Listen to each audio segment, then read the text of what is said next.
Good evening, everybody.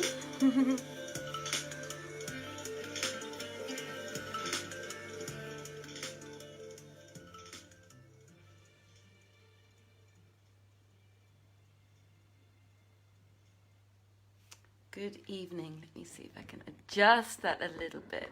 You all come a little bit closer. Hello, Barbara. Hi, Anita. Hi, everybody else whose names I can't see up there who's joined us.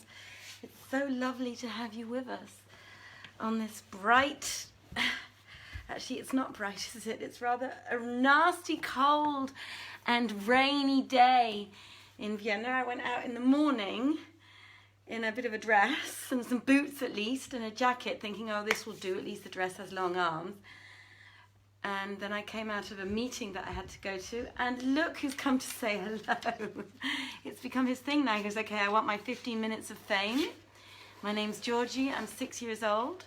I'm a full-blooded male, and I'm looking for love. Hi, Jihad. I'm really sorry, Jihad, I didn't get the fire going again. I'm such a failure. I'm a failure, Georgie. I'm a failure. What am I going to do? Thank you for spitting all over my clothes. Right, you need to go away now, though, okay? Because I can't give you food and I can't give you attention. I'm really sorry. I'm really sorry. Don't knock over the thing as you go, okay? Right, go away. Go on, shoot. Sit. Yeah, and don't snort on me, please. No, I don't know whether you can see it. You can see part of it. He's clamouring for attention because I was out all day long. Go away. Go on, shoot.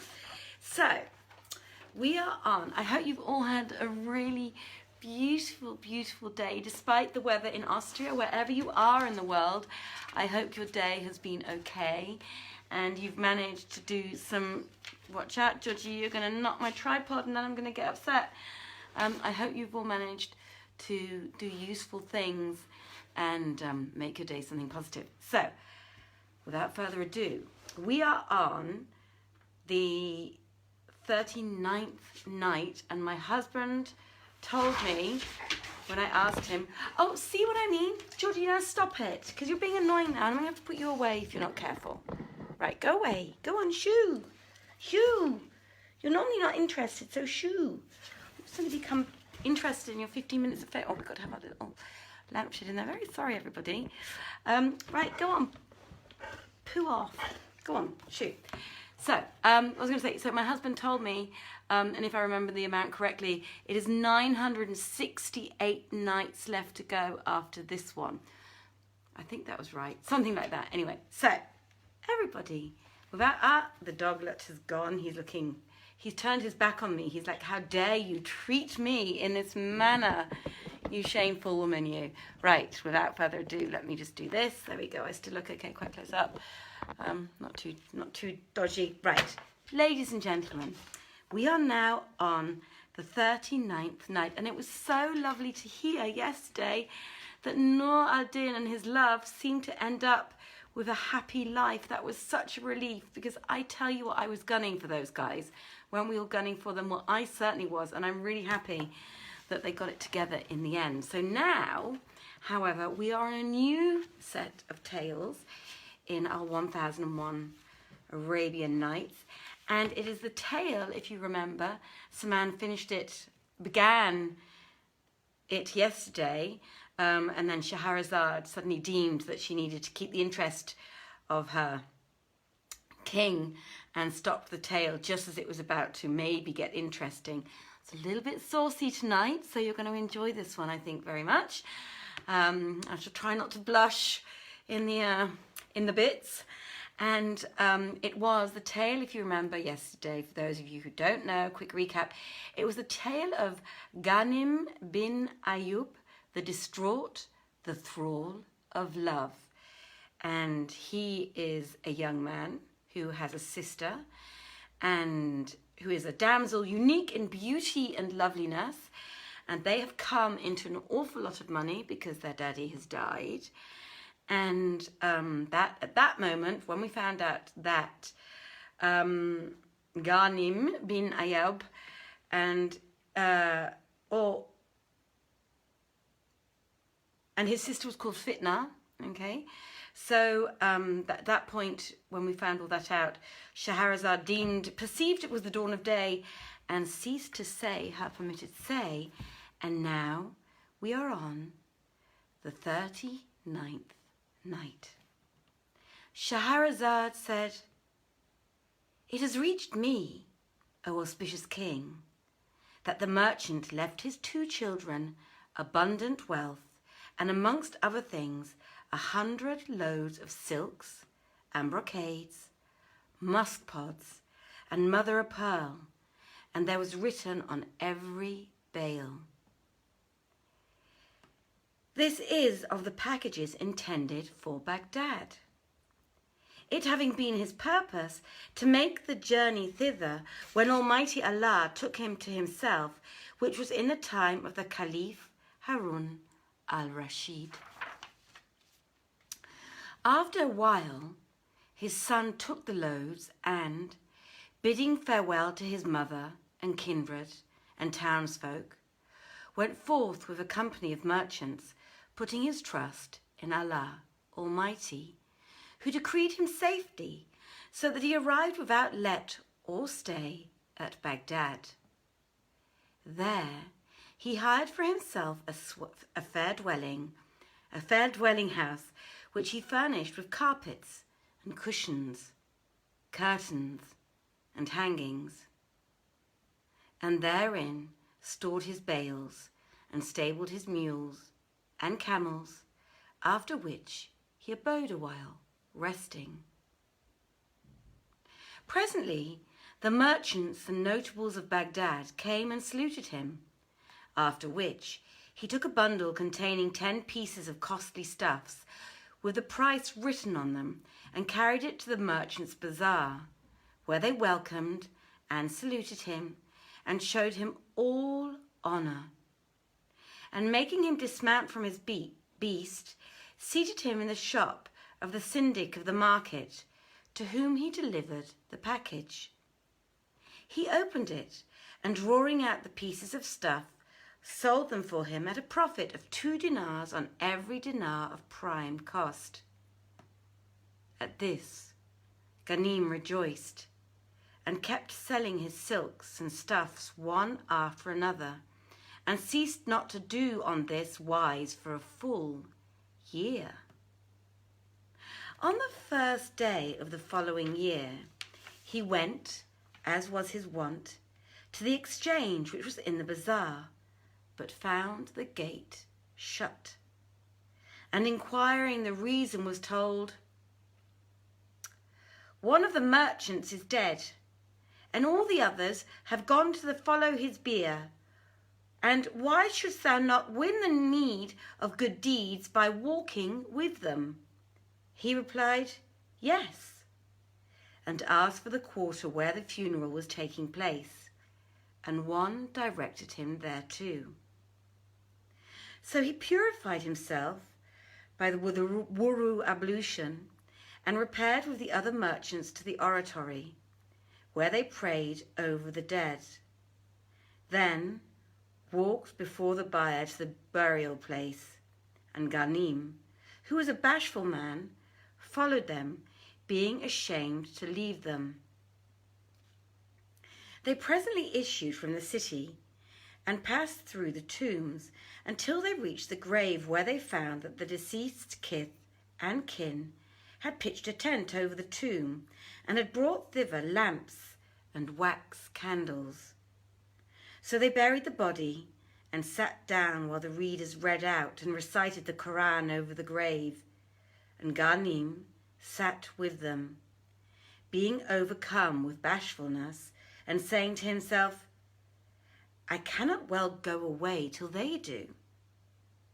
They tarried, listening to the Quranic prelection till nightfall, when the servants set up supper and sweetmeats before them, and they ate till they were satisfied. Then they washed their hands and again took their places. But Ghanim's mind was preoccupied with his house and goods, being in fear of robbers, and he said to himself, "I am a stranger here, and supposed to have money. If I pass the night abroad, the thieves will steal my money bags, and my bales to boot. So, when he could no longer control his fear, he arose and left the assembly, having first asked to leave to go about some urgent business. And following the signs of the road, he soon came to the city gate. But it was midnight, and he found the doors locked, and saw none going or coming, nor heard aught but the hounds baying and the wolves howling. At this he exclaimed, "There is no majesty, and there is no might save in Allah. I was in fear for my property, and came back on its account, but now I find the gate shut, and I am in mortal fear for my life." Then he turned back, and looking out for a place where he could sleep till morning, presently found a Santon's tomb, a square of 4 walls with a date tree in the central court and a granite gateway. The door was wide open, so he entered, and would fain have slept, but sleep came not to him, and terror and a sense of desolation oppressed him, for that he was alone amidst the tombs. So he rose to his feet, and, opening the door, looked out, and lo, he was aware of a light. Afar off in the direction of the city gate. Then walking a little way towards it, he saw that it was on the road whereby he had reached the tomb. This made him fear for his life. So he hastily shut the door and climbed to the top of the date tree, where he hid himself in the heart of the fronds. The light came nearer and nearer till it was close to the tomb. Then it stopped, and he saw 3 slaves, 2 bearing a chest and 1 with a lanthorn, an adra, a basket containing some mortar. When they reached the tomb, one of those who were carrying the case, said, "What aileth thee, O Sawab?" And the other, "What is the matter, O Kafur?" Quoth he, "Were we not here at suppertide, and did we not leave the door open?" "Yes," replied the other, "that is true." "See," said Kafur, "now it is shut and barred." "How weak are your wits," cried the third, who bore the adza, and his name was Bukhait. "Know ye not that the owners of the gardens used to come out from Baghdad and tend them, and, when evening closes upon them, they enter this place and shut the door for fear lest the wicked black men like ourselves should catch them and roast them and eat them?" "Thou sayest sooth," said the others, "but by Allah, however that may be, none amongst us is weaker of wits than thou." "If ye do not believe me," said Bukhait, "let us enter this tomb, and I will rouse the rat for you, for I doubt not but that when he saw the light and us making for the place, he ran up the date tree and hid there for fear of us." When Ghanim heard this, he said to himself, "O cursest of men, may Allah not have thee in his holy keeping for this thy craft and keenest of the wit. There is no majesty and there is no might save in Allah, the glorious and the great. How shall I win from these men?" Then said the 2 who bore the box of him the adza, "Swarm up the wall and open the gate for us, O Bukhait, for we are tired of carrying the chest on our necks. And when thou hast opened the gate, thou shalt have one of those we catch inside, a fine fat rat, which we will fry for thee after such excellent fashion that not a speck of his fat shall be lost. But Buchheit answered, I am afraid of somewhat which my weak wits have suggested to me. We should do better to throw the chest over the gateway, for it is our treasure. If we throw it over, 'twill break, replied they, and he said, I fear lest there be robbers within who murder folk and plunder their goods, for evening is their time of entering such places and dividing their spoils. Oh, thou weak of wits, said both the bearers of the box. How could they ever get in here?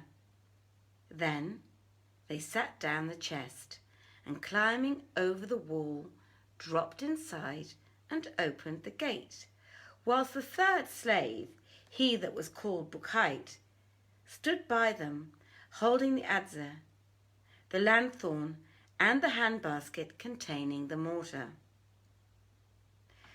After this, they locked the gate and sat down, and presently one of them said, Oh, my brethren, we are wearied with walking and with lifting up and setting down the chest, and with unlocking and locking the gate. Now, 'tis midnight, and we have no breath left to open a tomb and bury the box. So let us rest here 2 or 3 hours, then rise and do the job. Meanwhile, each of us shall tell how he came to be castrated, and all that befell him from first to last, the better to pass away our time while we take our rest. Thereupon the first, he of the lanthorn, and whose name was Buchheit, said, I'll tell you my tale. Say on, replied they. And so he began as follows. The tale of the first eunuch, Buchheit.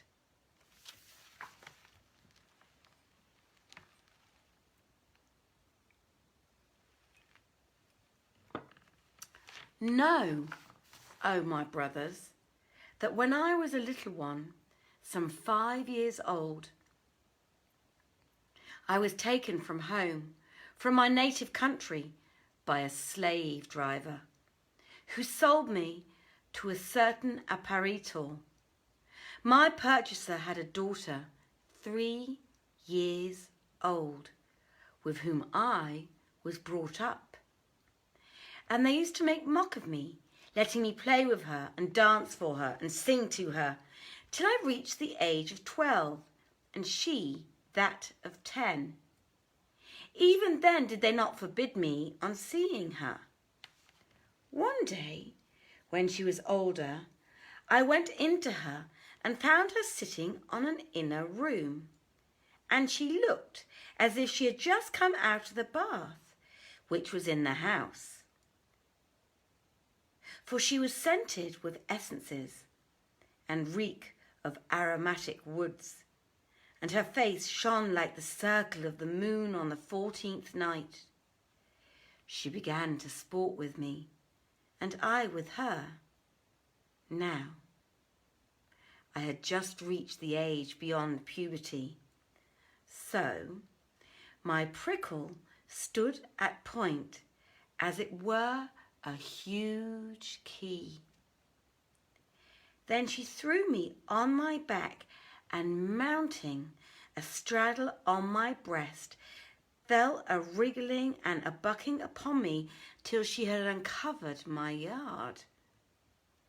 When she saw it standing with head erect, she hent it in hand and began rubbing it upon the lips of her little slit, outside her petticoat trousers.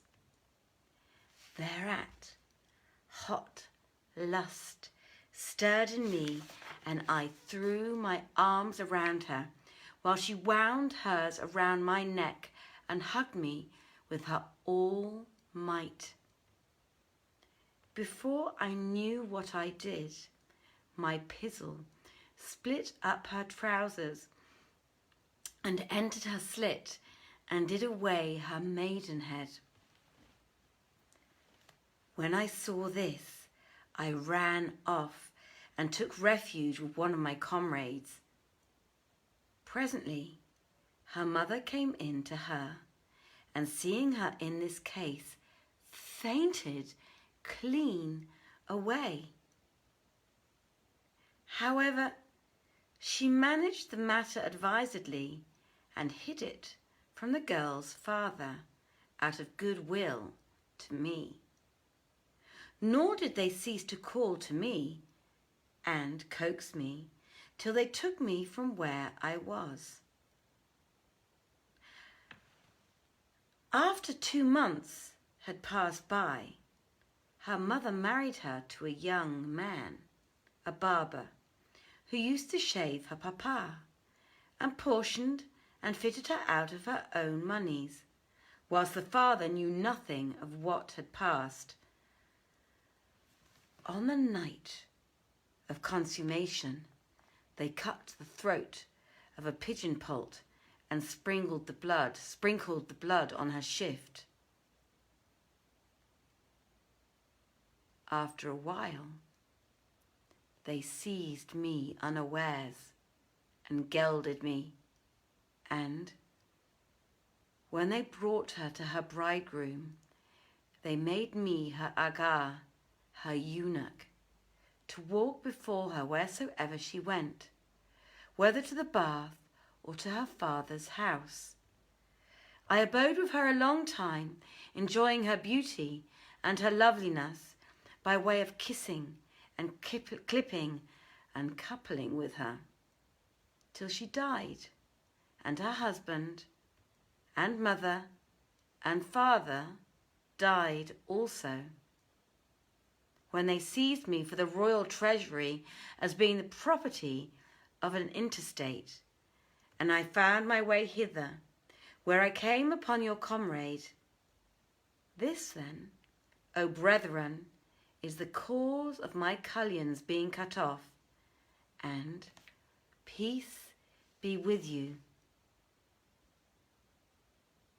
He ceased, and his fellow began these words: the tale of the second eunuch. Know, O my brothers, that when beginning service as a boy of 8, I used to tell the slave dealers regularly and exactly one lie every year, so that they fell out with one another, till at last my master lost patience with me and, carrying me down to the market, ordered the brokers to cry, "Who will buy this slave, knowing his blemish and making allowance for it?" He did so, and they asked him, "Pray, what may be his blemish?" And he answered, "He telleth me one single lie every year." Now, a man that was a merchant came up and said to the broker, "How much do they allow for him with his blemish?" "They allow 600 dirhams, he replied. And said the other, "Thou shalt have 20 dirhams for thyself." So he arranged between him and the slave dealer, who took the coin from him, and the broker carried me to the merchant's house and departed after receiving his brokerage. The trader clothed me with suitable dress, and I stayed in his service the rest of my 12th month, until the new year began happily. It was a blessed season, plenteous in the produce of the earth, and the merchants used to feast every day at the house of some one among them, till it was my master's turn to entertain them in a flower garden without the city.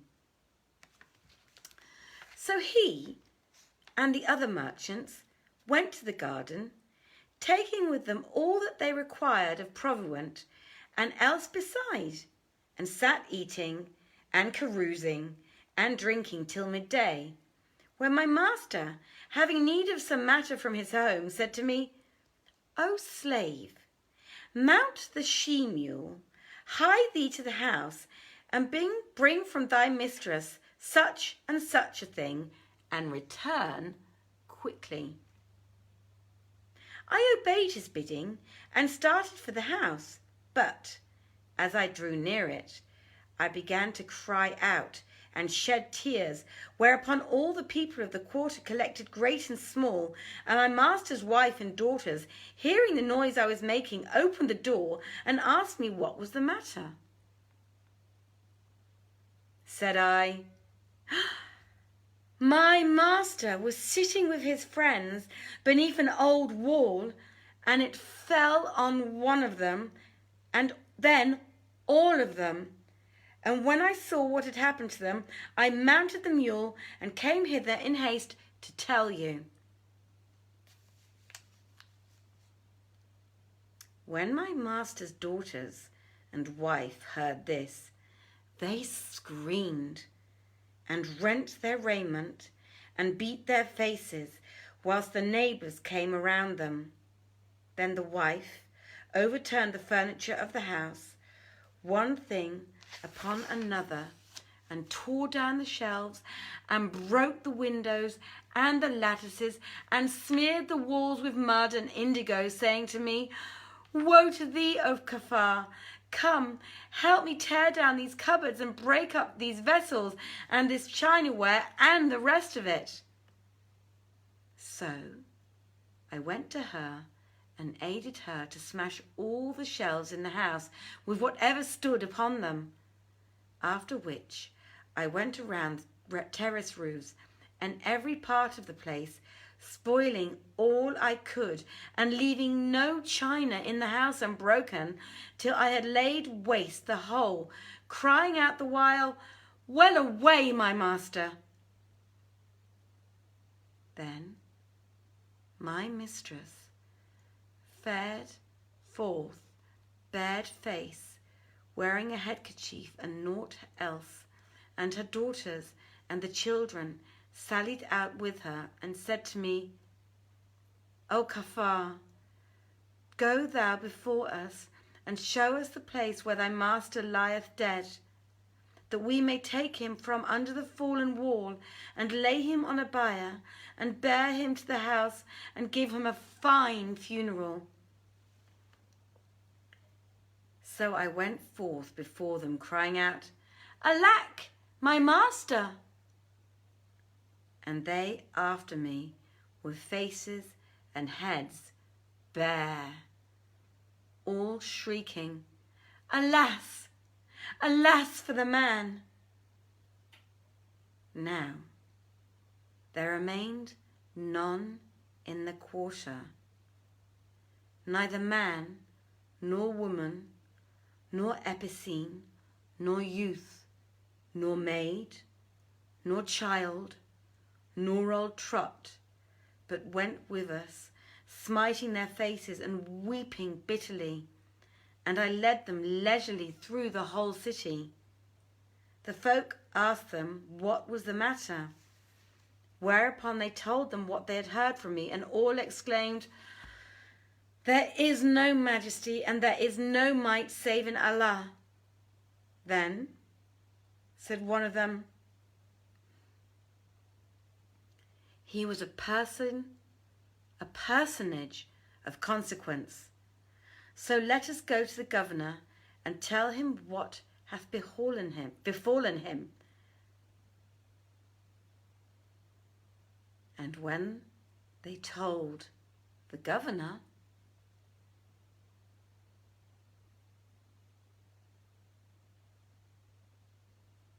and Shahrazad perceived the dawn of day and ceased saying her permitted say.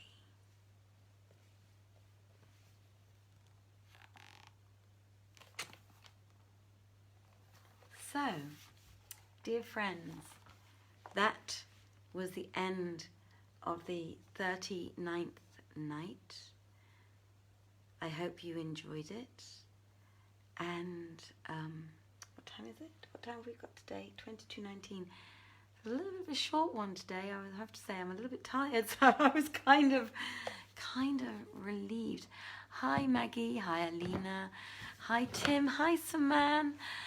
It's so lovely. Hi Rob Wolfram. It was so lovely to have you all with us this evening as usual. It was a great pleasure to read for you again. I hope you have a wonderful rest of your evening. If you watch this, excuse me, you see now how tired I am. I only had 4 hours sleep because last night I went to visit some friends and I was actually their first guest in about 10 weeks. So however long the lockdown has been. Anyway, I was their first guest and we ended up enjoying each other's company. Thank you so much for the likes and the hearts and the love. That's very kind of you. I hope you enjoyed it. It was a little bit naughty with all and can I just say, in the original story, I think she was 10 and he was 12, or he was 13 and 14 and she was 13 or something when all this breaking of virginity happened. But I did try and make the story a little bit more POC, and I never know whether I should do that. And the other thing that they said, and I actually did make a mistake there because I suddenly realized that they made a derogatory comment about black people, which I do really try and avoid. And I did change a word because they did say blackamoor. Hello Anna. They did say blackamoor, and that is actually a derogatory old term for a person of Africa.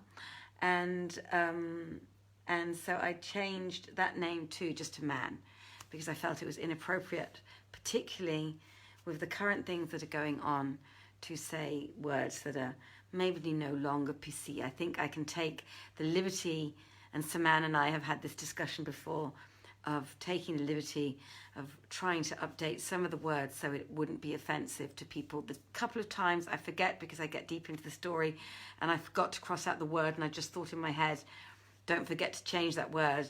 I do apologize. Please forgive me for not having made it more appropriate. Thank you so much, guys. It was a real pleasure. What can I have no stories to tell you today apart from my lovely evening. And oh, I can see I don't see them on my phone, but on my computer I can see all the likes and the hearts and the loves much more.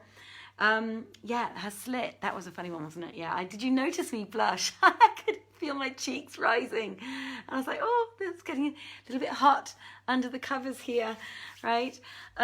So be interesting to see what happens, right? It'll be interesting to see what happens when they take them to the governor.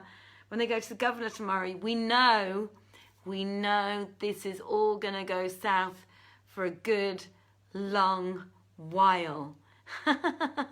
Thank you, Saman. Absolutely. Definitely appreciating the censorship. Thank you. You look lovely, dear. Oh, thank you so much, sweetheart. I had a real fashion, honestly. If you can believe it, 2 minutes before I went live, I changed. I was in a pink top to begin with and skirt. I can't get my black skirt up, God knows why. And it's not because I've put on weight, it's because there's something wrong with the zip. That's my story and I'm sticking to it. Then I changed into another dress, then came down, quickly looked at myself in the camera, went, oh, no, not that one, not that one.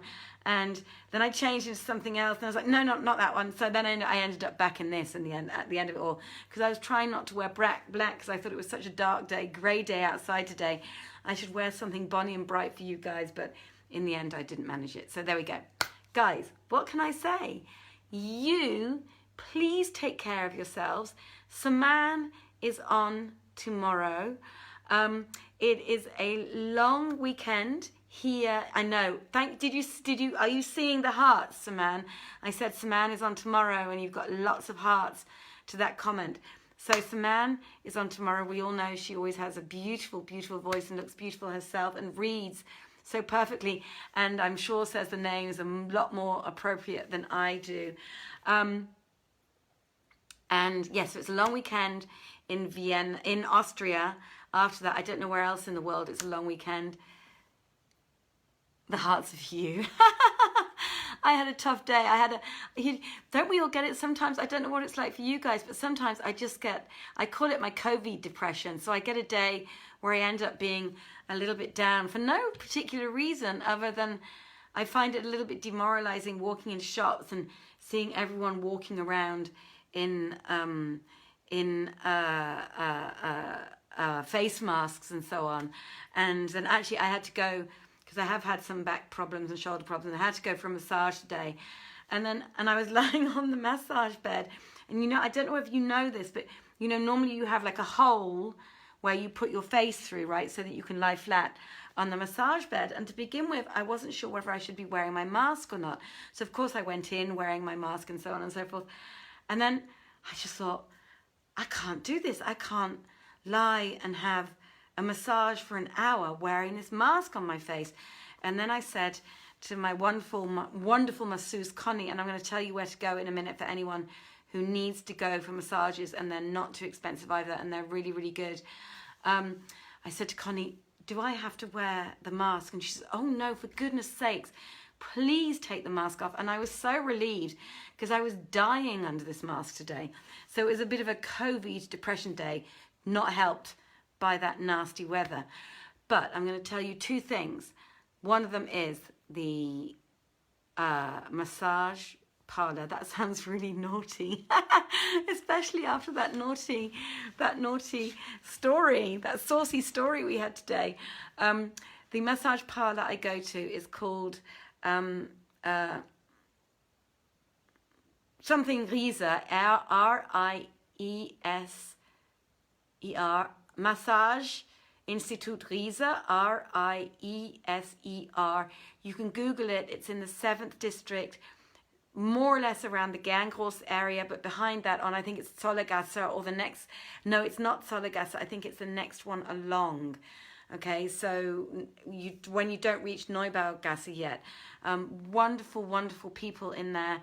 If you do need a massage for whatever reason, just because you need to relax yourselves or you need it for medical purposes, ask for Connie.